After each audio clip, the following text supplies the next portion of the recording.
Good evening. Welcome to South Asia Newsline. I'm Lipakshi Khurana.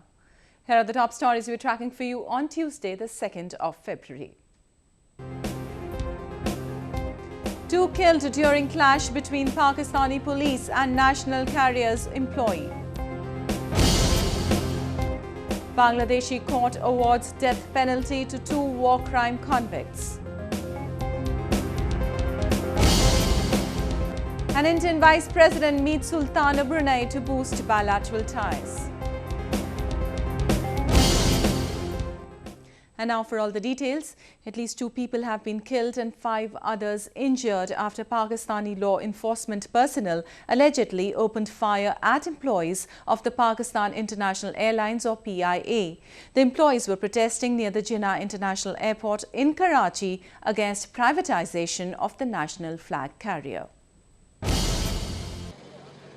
The police and paramilitary ranger personnel resorted to using rubber bullets, water cannons and tear gas shells on the protesting employees of National Air Carrier to prevent them marching towards city's international airport.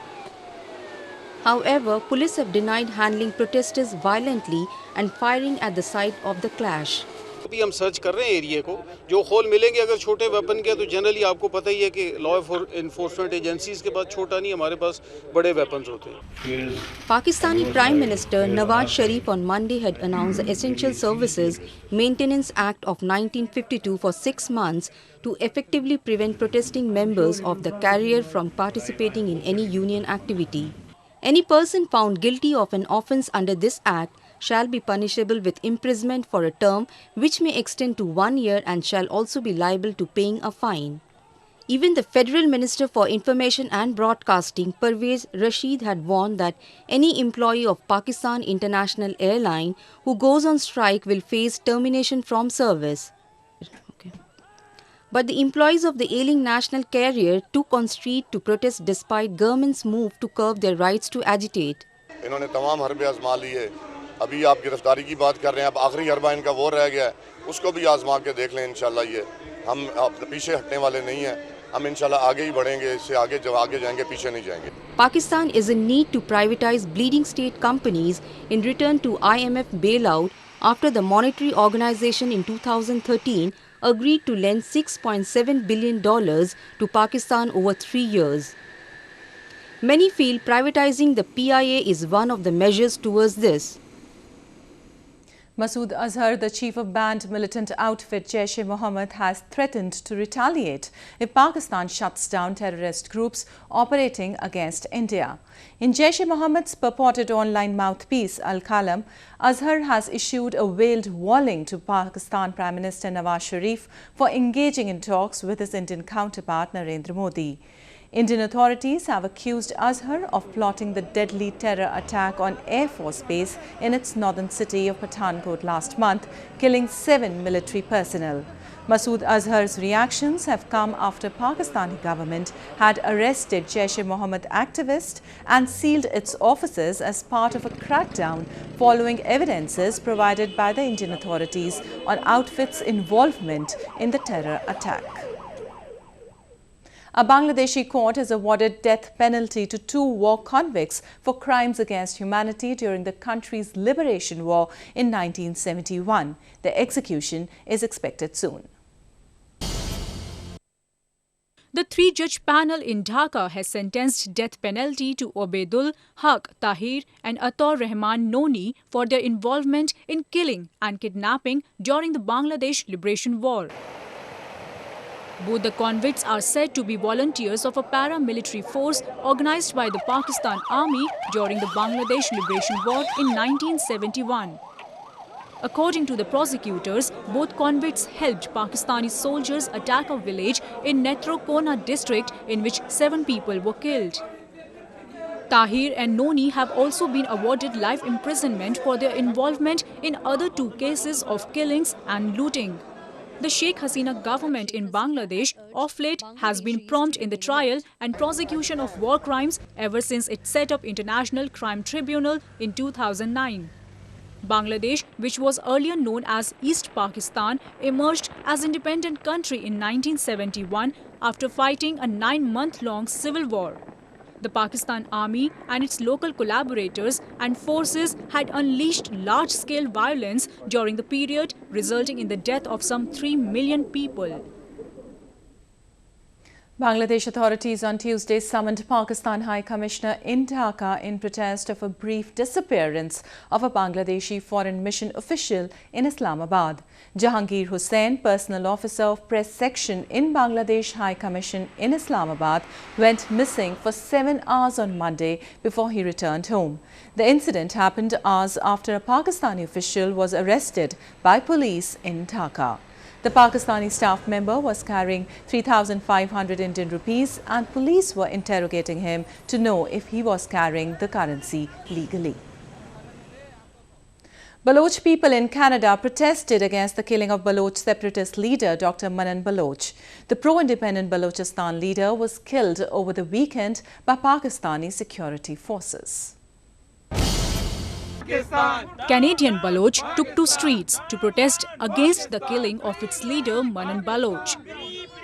The protesters set ablaze a Pakistani flag to mark their angst. Manan was the Secretary General of Baloch National Movement, a political party that is seeking freedom from Pakistan. He was killed along with 4 other party leaders on Saturday in Mastang region of Balochistan when Pakistani forces reportedly attacked a house in which they were staying. The party said it will intensify its protest to register their cause. We are planning to do some protests in European countries and in Balochistan at large. And I would like to pass a message to the international media and human rights group that the situation in Balochistan is pretty much grim, and this is the time to act. If those organizations who claim to be the champions of human rights issues, they must not ignore Balochistan's human rights issues. More than 20,000 Baloch have been abducted and disappeared, and more than 5,000 were killed by Pakistan Army.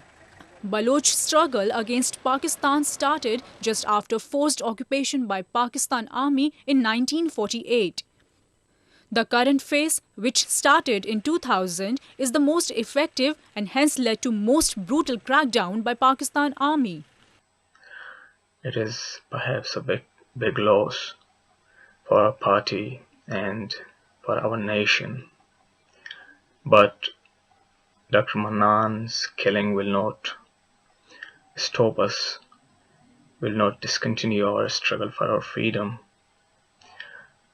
but it will strengthen our resolve. Manan's assassination is likely to deepen the Baloch sense of alienation. He had been instrumental in organizing the party and furthering its cause. The Reserve Bank of India on Tuesday kept its policy rate unchanged while opting to wait for until after the government's annual budget statement at the end of next month.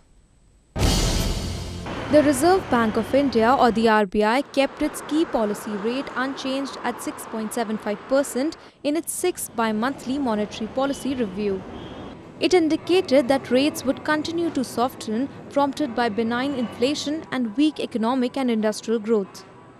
Raghuram Rajan, the governor of RBI, said the body would look forward to the government's budget on February 29th to decide on whether to cut interest rates further. The Reserve Bank continues to be accommodative, even as it leaves the policy rate unchanged in this review, while awaiting further data on the development of inflation.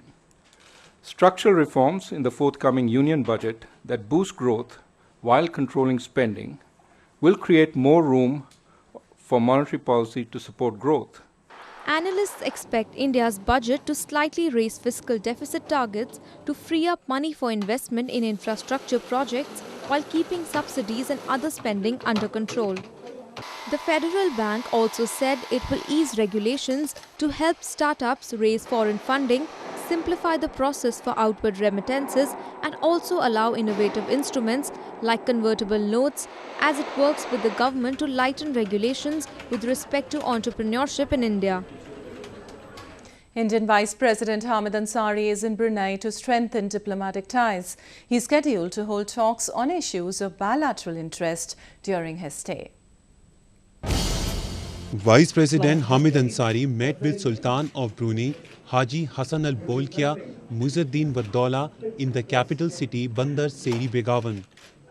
During his 3-day stay in Brunei, Hamid is scheduled to hold discussions on a number of bilateral, multilateral and regional issues of cooperation in sectors such as civil aviation, space, trade and investment, besides hydrocarbons, information and communication. Hamid's is the first ever visit by an Indian Vice President to Brunei since the establishment of diplomatic relations between the two nations in May 1984.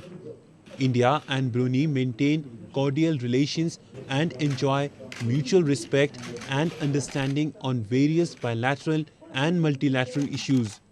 Brunei has been supportive of India's stand on Jammu and Kashmir, besides New Delhi's candidature for a permanent seat in a reformed United Nations Security Council. Well, that's the way it was in South Asia this evening. Before we conclude, the top stories once again. 2 killed during clash between Pakistani police and national carriers employee. Bangladeshi court awards death penalty to 2 war crime convicts.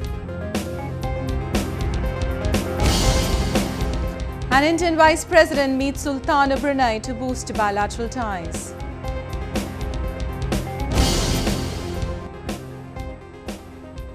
Now our viewers can watch the show on SouthAsiaNewsline.com. You can also visit us on Facebook.com/SAsiaNewsline and follow us on Twitter @SAsiaNewsline. That's all in tonight's edition. We'll see you same time tomorrow. Good night.